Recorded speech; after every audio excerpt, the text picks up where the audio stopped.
You think being a cop in a remote mountain town is quiet. What if the silence itself holds the real danger, and the locals enforce it? Tonight, on Night Creepypasta Rules, a deputy learns 3 bizarre rules aren't folklore. They're the price of survival, when some cries for help are best left unanswered. The cruiser's headlights barely dented the Appalachian dusk, swallowed whole by fog, clinging like damp wool to the black pines lining the switchback. Below, the valley vanished into a sea of shifting gray, leaving only the whine of the engine and the crunch of tires on the poorly maintained asphalt ribbon, cutting deeper into territory that felt ancient and indifferent. The air, when I'd cracked the window miles back seeking clarity, carried the heavy scent of damp earth, decaying leaves, and something else, a wild, root-tangled smell that spoke of places untouched by anything but time and shadow. Back in the city, silence had been the absence of noise. Out here, it was a presence, thick and watchful. Hemlock County, my supposed sanctuary after the screaming sirens and fractured concrete of my previous life. A place to start over when no one knew the name Bellwether, or the hesitation that had cost someone everything. Now, navigating these winding, fog-choked roads, the advertised peace felt more like isolation. The towering, tree-shrouded mountains, less like majestic peaks and more like prison walls. My first week had been a crash course in local customs, delivered mainly by Sheriff Brody. He sat beside me now in the passenger seat, navigating by instinct where the road signs failed. A man seemingly carved from the mountain rock itself. Late 50s, weathered face, eyes that held the weary pragmatism of someone who'd seen too much and learned the futility of fighting the landscape. Deputy Rayburn, younger than Brody, but older than me, born and bred in these hollows, drove us back from a pointless domestic call, his silence as dense as the fog outside. Brody cleared his throat, the sound rough in the quiet car. "All right, Deputy Bellwether," he began, not looking at me, his gaze fixed on the disappearing road ahead. "We covered the basics. Now for the local advisories. Things they don't teach you at the academy because they only apply here." He shifted in his seat, the worn leather creaking. "These aren't official regulations. You won't find them in any handbook. But if you want to do your job and stay effective in Hemlock County, you follow them. No exceptions. You understand?" There was no threat in his voice, just a statement of immutable fact, like explaining gravity. I nodded, waiting. Rayburn glanced at me quickly in the rearview mirror, a flicker of something. Warning? Pity? In his eyes before focusing back on the road. "First," Brody said, his voice low and steady, "we get calls about missing hikers, hunters, sometimes locals who wander off. Standard procedure applies mostly. But if you ever get a report, or hear it yourself, someone calling for help, sounding like they're underground, near the old mine workings maybe, or sinkholes." He paused. "You secure the area to prevent accidents. You report it as potential mine instability. You do not organize a digging party. We don't dig for voices down there." My law enforcement training screamed protest, but I held my tongue, noting the rigid set of Brody's jaw. "Second," he continued, "sometimes you find things in the woods. Personal effects, backpacks, usually near Miller's Ridge or up towards Widow's Leap. If you find shoes, hiking boots, sneakers, whatever, old, maybe worn, especially if there's blood on them, but there's no body anywhere nearby." Another pause, heavier this time. "You note the location for yourself. Maybe move them further off trail if they're obvious. You do not collect them as evidence. You do not file a report mentioning them specifically. They're just lost items. Lost items. With blood, the silence in the car felt thick enough to suffocate. And third," Brody's voice dropped even lower, almost a murmur against the engine's hum. "The cliffs, especially Widow's Leap after dark or when the fog is thick. Sometimes, you hear things. Sounds like crying, like a woman, maybe a child. High-pitched, sounds desperate. He finally turned his head slightly, his gaze meeting mine in the dim light. It's not human, Deputy. Could be wind, could be foxes, could be echoes playing tricks. Whatever it is, it's not someone needing rescue up there. You hear it? You keep driving. You call it in as unverified sound, likely animal, and you clear the area. You don't go looking. Before I could even begin to process the implications, the radio crackled, cutting through the tension. Unit 3, dispatch. Report of possible distress call. Vicinity of Widow's Leap Overlook. Caller reported hearing crying sounds. Brody reached over and keyed the mic before I could react. Dispatch, Unit 1. His voice was calm, dismissive. Unit 3 is tied up. I'm familiar with the area. Wind acoustics off the cliffs, especially in this fog. Mark it unfounded. Unit 1 clear. He switched the radio off, plunging the car back into silence. He didn't look at me. He looked at Rayburn. He looked at Rayburn. And Rayburn, his face pale in the dashboard lights, gave a single, almost imperceptible nod of understanding. An agreement I wasn't part of. An acceptance of things unseen and unheard. Or rather, things deliberately ignored. The weight of the air in Hemlock County suddenly felt much, much heavier. My sanctuary was starting to feel like something else entirely. Sheriff Brody's curt dismissal of the crying call set the tone for the weeks that followed. Procedure existed, yes, but it often felt secondary to the unwritten code of Hemlock County.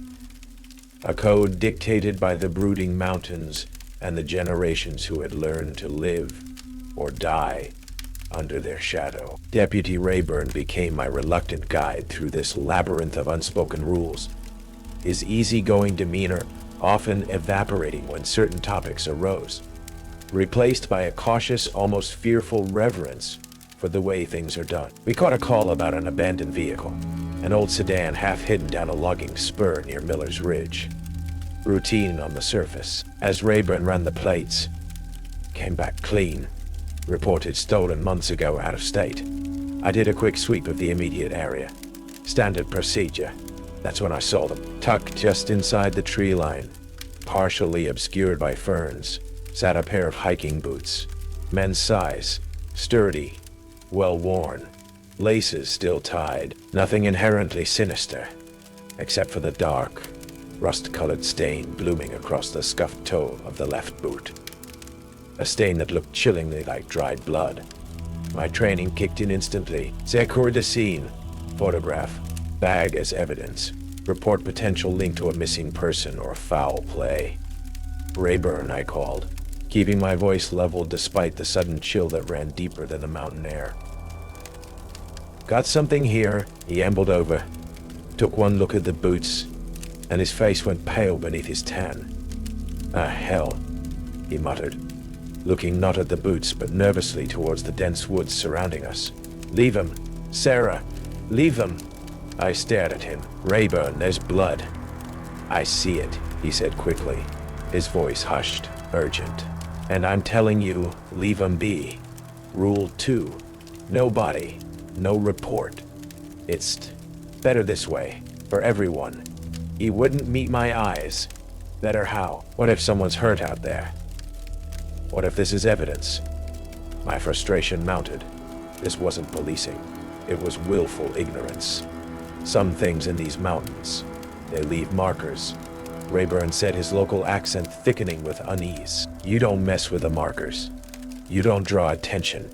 You let the woods keep what belongs to them. Brody will back me on this. Please, Sarah, this ain't the city. His fear was genuine, palpable. It wasn't laziness or apathy.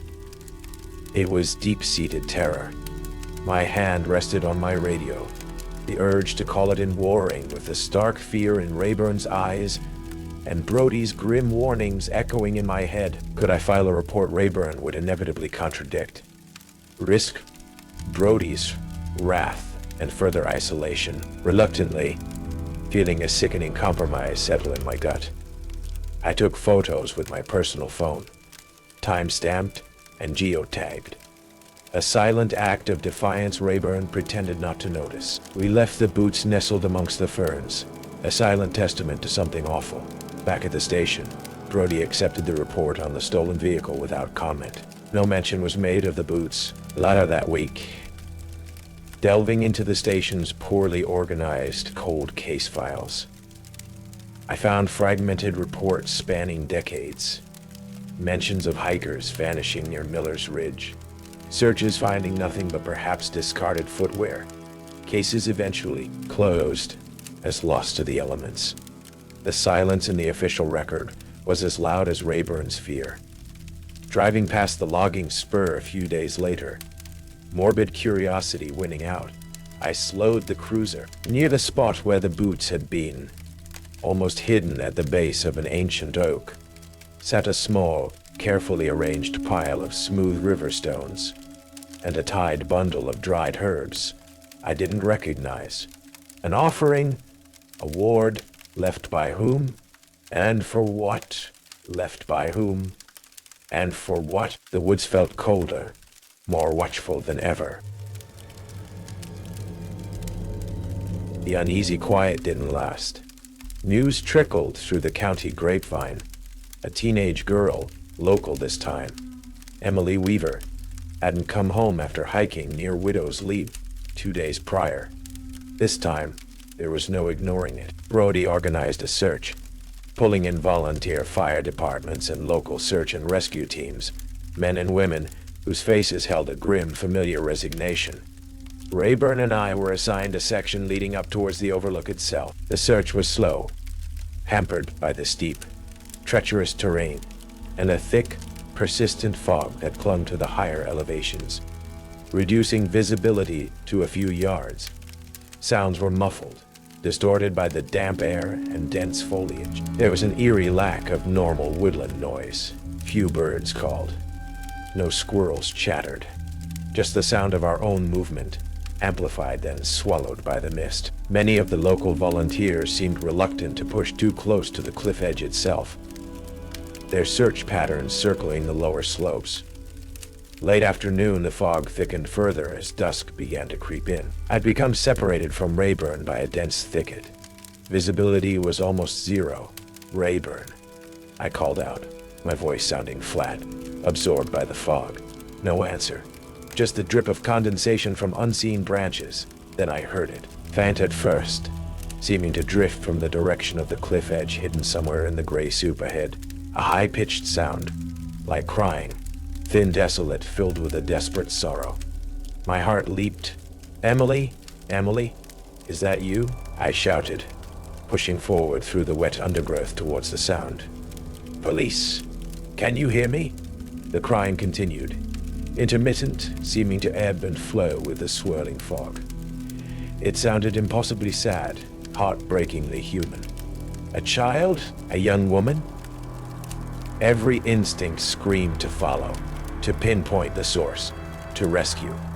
Rule 3 slammed into my thoughts, here, crying from the cliffs. It's not human. Brody's flat dismissal, wind acoustics, foxes. But this didn't sound like wind. It sounded like pure grief. I keyed my radio. Dispatch, Unit 7. Think I might have voice contact. Possible female crying near the western edge of Widow's Leap. Brody's voice came back instantly. Sharp, strained. Negative, Unit 7. Repeat. Negative. That's wind echo you're hearing. Pull back from the edge immediately. Rayburn, confirm location. Rendezvous with Bellwether. All units maintain search patterns away from the sheer drops. His order was absolute, leaving no room for argument, laced with an urgency that felt like more than just concern for officer safety. Frustration and a cold dread warred within me. The crying seemed closer now. Just beyond the veil of fog. So real, so convincing. Was I supposed to just walk away? Leave someone potentially injured, terrified? As I hesitated, torn, a figure emerged briefly from the mist nearby. Old Martha, the woman who lived alone in a cabin miles from anywhere, supposedly out gathering the herbs. Her eyes dark and surprisingly sharp, fixed on me. "Don't you go listening too close, Deputy," she rasped, her voice like dry leaves. "Some things wear sorrow, like a mask. The mountain has its boundaries. Best not to trespass." She melted back into the fog as quickly as she'd appeared. Just as I reluctantly turned to follow Brody's order, the crying stopped. Abruptly, the sudden silence was jarring. It was replaced, a second later, by a single sharp crack, like a heavy stone striking rock, echoing from the direction the crying had come from. Then, nothing but the dripping fog and the pounding of my own heart. The official search for Emily Weaver was called off 2 days later. No actionable leads, the report stated. The locals murmured acceptance. She'd wandered where she shouldn't have. Another one lost to the mountain. The silence surrounding her disappearance felt deliberate, heavy, and terrifyingly complete. Emily Weaver's disappearance, and the community's quiet acceptance of it, settled over me like the ever-present fog. My distrust of Brody deepened, no longer suspicion, but a cold certainty that he was actively suppressing something. Rayburn became even more reserved around me, polite but distant, his fear of breaking the local code overriding any professional camaraderie. I felt the isolation keenly now, the weight of being the outsider who asked too many questions in a place built on secrets. The final rule was tested on a damp, moonless night. A frantic call crackled over the radio. A breathless voice reporting sounds from near the old Black Creek mine entrance. Muffled shouts. Pleas for help, sounding like they were coming from underground. The mine was miles out, long abandoned. Notoriously unstable according to official records, though locals seemed to avoid it with an almost religious fervor. Rule 1. Missing person calls for help from underground. Don't dig. I was closest. Brody dispatched me, his voice tight over the radio, reminding me to assess scene safety, await backup. Arriving at the overgrown track leading to the mine, I cut the engine. The silence here was different, older, deader. The air smelled of damp earth, rust, and something stagnant, like trapped water. And beneath it all, faint but unmistakable, I heard it. Muffled cries, panicked, desperate. "Help, please. Stuck. Down here. Can't breathe." It sounded chillingly real. A man's voice. My police training, my basic humanity screamed at me to act. Find the source. Dig. Rescue. But the memory of the shoes, the crying, Brody's absolute certainty held me frozen for a crucial moment. This was the third rule's counterpart. Don't approach the crying. Don't dig for the voices. Headlights cut through the darkness behind me. Brody's official vehicle pulled up, followed closely by Rayburn's. They got out, faces grim in the wash of their headlights. Brody walked towards the mine entrance, listening intently for a moment. The muffled cries were still audible, weaker now perhaps, but definitely there. "Sheriff," I started, my voice tight. We have to secure the scene, Deputy." Brody cut me off, his voice dangerously quiet, his eyes hard. "This shaft is collapsed, unstable, far too dangerous for any approach, let alone digging. But there's someone down there. We heard him. We heard sounds." Brody corrected, his gaze sweeping over the area, then pointedly at me. "Could be anything. Trapped air escaping. Water shifting. We're not risking lives based on echoes in a death trap." He turned to Rayburn. "Get the tape up. Nobody beyond this point." A few locals had gathered silently at the edge of the track, drawn by the radio chatter or some other grapevine. They watched us, faces impassive in the shadows, their presence a heavy, silent weight backing Brody's decision. When I started to argue again, pointing towards the sounds, one of the older men watching spat on the ground, his eyes hostile. The message was clear. Brody stepped closer to me, lowering his voice so only I could hear. The scent of stale coffee and something else. Fear on his breath. "Bellwether, listen to me. You don't poke the mountain. You don't go digging where you're not wanted. You respect the boundaries. That's how we survive here. That's the only way. His certainty was absolute, terrifying. He wasn't just citing safety regulations. He was enforcing a fundamental law of this place. As Rayburn began stringing yellow caution tape between the trees, Brody made a quick, subtle gesture towards the dark maw of the mine entrance. Thumb and forefinger pinched together, then flicked outwards. A warning sign, a sign of dismissal. I saw one of the old men in the crowd nod slowly, almost imperceptibly, mirroring the gesture. A shared understanding, a shared fear, a shared complicity I was never meant to be part of. They weren't just ignoring the cries. They were sealing them away, reinforcing the silence. And I knew with chilling certainty that whatever or whoever was making those sounds underground was now truly, utterly alone. The air in Hemlock County grew heavier in the days following the incident at the Black Creek mine. Brody assigned me routine patrols, paperwork, anything that kept me away from the ridges and hollows where the silence felt deepest. Rayburn was professionally polite but distant, his fear a palpable barrier between us. I felt the eyes of the townspeople on me when I stopped for gas or coffee.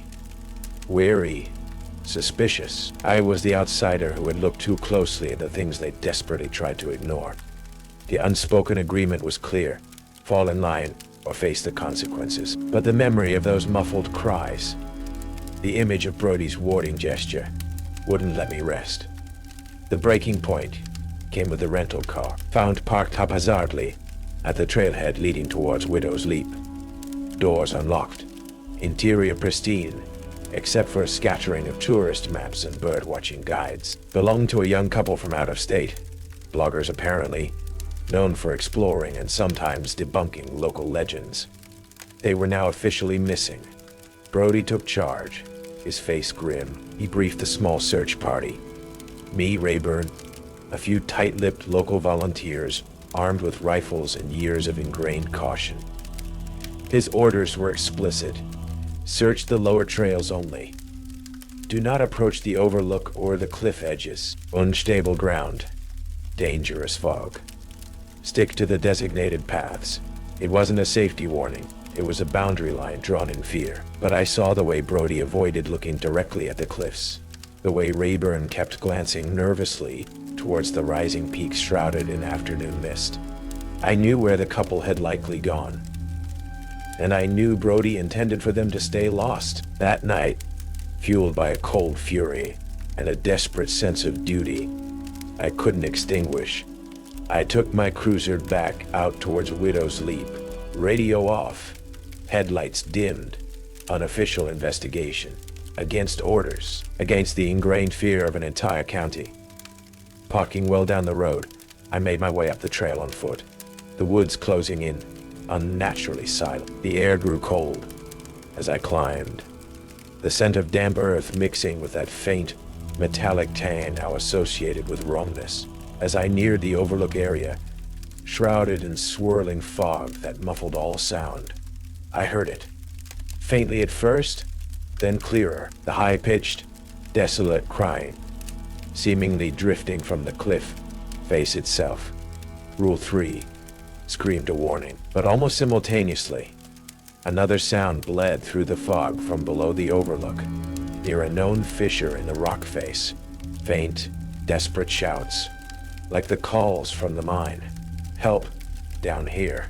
Hurt, Rule 1. Both happening at once, a horrifying symphony of lures. My heart pounded, my training warred with the chilling local rules. Then, near the abandoned rental car which hadn't been towed yet, I saw it, placed almost deliberately on the driver's seat. A single hiking boot, woman-sized, relatively new, with a dark, wet stain spreading across the side. Rule 2. All 3 markers present or invoked in one place.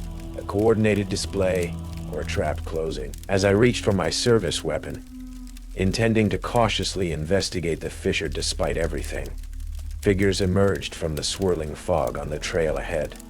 Brody, Rayburn, and 3 local men I recognized from the search party. Faces grim, rifles held loosely but ready. They had been waiting, or following, Bellwether. Brody's voice was low, dangerous, stripped of any pretense of authority, leaving only weary threat. I gave you an order. Turn around. There are people down there, Sheriff. Or near here. We have to look. There is nothing here for you. Rayburn stepped forward, his face pale, pleading. From wind, from foxes, from the mountain. One of the locals snarled, taking a step forward, rifle shifting in his grip. From what lies here, we have rules for a reason. Outsider. Brody held up a hand, silencing the man, but his eyes never left mine. This place demands balance, Deputy. It has needs. For generations, we've kept the peace by respecting the boundaries, by not digging, by not reporting certain things, by not listening too closely to sounds that ain't human. You break the rules, you draw its attention, not just on you, on all of us. His voice was raw with a fear that felt ancient. The crying gets louder, the ground gets hungry, people disappear and don't leave boots behind. We don't poke the mountain, Bellwether. We appease it with silence. Go back down. Forget what you saw, what you heard. It's the only way. He wasn't asking. It was an ultimatum delivered by a fearful community holding rifles. They would stop me. Not out of malice, but out of sheer terror of the consequences they believed my actions would unleash. As the standoff thickened the air, the crying from the cliff suddenly intensified, shifting pitch into something hideously distorted, filled with manic, mocking laughter that scraped against my nerves. Simultaneously, a low, grinding vibration started underfoot, centered near the fissure, like immense stone gears turning deep within the earth. The temperature plummeted, visible mist puffing with each breath. The fog swirled violently. The entity was reacting, stirred up by the confrontation, by the broken silence. The locals muttered prayers, gripping their rifles tighter, eyes wide with terror, looking from me to the cliffs, then back again. Brody's face was ashen. Brody's face was ashen. See what you've done, he hissed. This was my chance. Chaos was the only cover. Fine, I said, raising my hand slowly, taking a step back towards the rental car. You want silence? I reached towards the bloody boot on the seat. Instead of picking it up, I knocked it violently onto the car floor, then slammed the door shut with a loud metallic finality. Then, turning fast, I sprinted, not back down the trail, but sideways, plunging off the path into the dense, fog-shrouded undergrowth on the far side of the overlook. Away from the fissure, away from the cliffs. Behind me, I heard shouts. Brody's enraged command, Rayburn's panicked cry, the confused yells of the locals, the horrible, distorted laughter from the cliffs seemed to follow me, mingling with the crashing sounds of my desperate flight through the tangled woods. I didn't know where I was going, only that I had to get away, away from the crying, away from the voices below, and away from the community that had chosen fear over humanity. Panic lent strength to my limbs.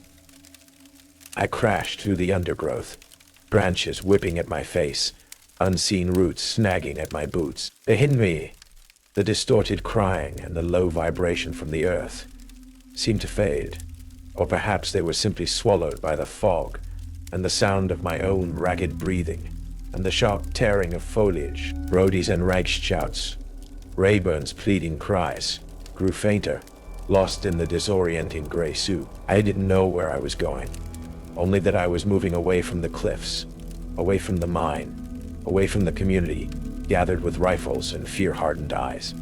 Hours might have passed. The fog began to thin slightly as I stumbled downhill, guided more by the slope of the land than any sense of direction.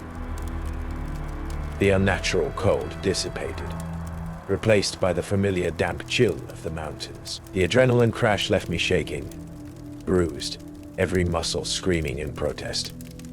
Exhaustion was a heavy shroud. Finally, Through the thinning trees, I saw the faint ribbon of asphalt, the winding mountain road I'd driven up earlier. Getting back to my cruiser, hidden miles down the road, took the rest of the night, moving cautiously through the woods parallel to the road, avoiding any sign of headlights. Every distant engine sound sent me diving for cover. Reaching the car felt less like salvation, and more like reaching a temporary lifeboat in a vast, hostile ocean. Sitting behind the wheel, shaking, muddy, scratched, the realization hit me with full force. I couldn't go back to the station. I couldn't go back to my rented cabin. Brody wouldn't just let this go. He, Rayburn, the locals, they saw me as a threat now.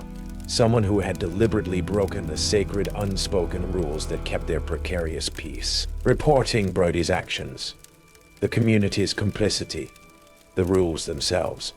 Who would believe me? It would be my word. The hysterical accusation of an outsider against the unified silence of an entire county. They would close ranks. I'd be discredited, declared unstable, maybe quietly encouraged to leave or worse. The system I believed in, the badge I wore, meant nothing here against the weight of generations of fear. I was utterly, completely alone. The first gray light of dawn was filtering through the trees when I finally started the engine, the sound achingly normal in the quiet woods. I didn't turn towards town. I turned towards the highway, the one that eventually led out of Hemlock County, out of the suffocating embrace of the mountains and their secrets. The road ahead was long, uncertain, but the road behind was impossible. Leaving Hemlock County felt like pulling a deeply embedded splinter out of my soul. Painful, messy, leaving a wound that might never fully heal. I drove until the gas tank was empty, filled it, and drove again, putting as many miles as possible between me and that suffocating bubble of fear and silence. I abandoned the county cruiser in a truck stop parking lot 3 states away, wiping it clean of prints, mailing the keys anonymously back to the Hemlock Sheriff's Department with no note. I bought a burner phone, withdrew cash, and melted into the transient anonymity of interstate highways. Months later, I landed in a sprawling, anonymous city on the coast. The constant thrum of traffic and human noise, a world away from the heavy silence of the Appalachian hollows. I found a small apartment, took a quiet data entry job, anything that didn't involve uniforms, authority, or the potential for confronting the darkness that lurks beneath the surface of ordinary life. I tried to rebuild, to forget, but the memories were persistent ghosts. The image of the bloody boots, the sound of that desolate crying, the muffled pleas from beneath the earth. Brody's fear-hardened eyes, Rayburn's desperate warnings, the impassive faces of the locals surrounding me in the fog. One rainy afternoon, nursing a cup of coffee in a downtown cafe, I idly scrolled through a news aggregator on my phone. A small headline from a regional West Virginia outlet caught my eye. Search suspended for missing bloggers in Hemlock County. My breath caught. The article was brief, citing dangerous terrain and lack of leads. The official conclusion leaned towards a tragic hiking accident, exposure to the elements. No mention of strange sounds, local legends, or resistant authorities. Just another case closed, swallowed by the mountains, relegated to statistics. The silence had won. The community had closed ranks.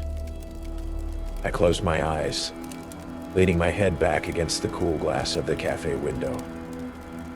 And in my mind's eye, I saw Hemlock County, not as I had last seen it in panic and flight, but as it undoubtedly was now. I saw Brody, perhaps a little grayer, a little more stooped, standing on the steps of the courthouse, assuring concerned citizens that everything was under control. I saw Rayburn, driving the familiar winding roads, maybe training a new deputy, passing along the unwritten rules with that same fearful reverence. I saw Martha, leaving another small bundle of herbs tied with twine at the base of an ancient tree near Widow's Leap. I saw the locals gathered at the volunteer fire department's fall picnic, sharing food, talking weather, their faces carefully blank when talk turned to the unfortunate tourists who wandered off trail. their collective silence a shield, a prayer, a pact.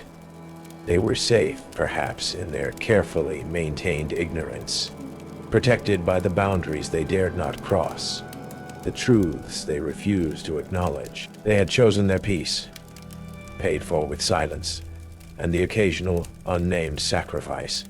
And me, I was physically free, hundreds of miles away, but forever bound by the knowledge of what truly lurked beneath the surface of their quiet lives. Forever isolated by a truth no one else would ever believe. The rain pattered against the window, a soft, normal sound, but in my memory, I could still hear the crying from the cliffs, the voices from below, and the deafening weight of the Hemlock silence. Zara escaped Hemlock County's fearful silence, but carries the weight of the cries she couldn't answer. If this Appalachian nightmare gave you the chills, hit like, share, and subscribe to Night Creepypasta Rules. Sometimes the most terrifying silence is the one agreed upon.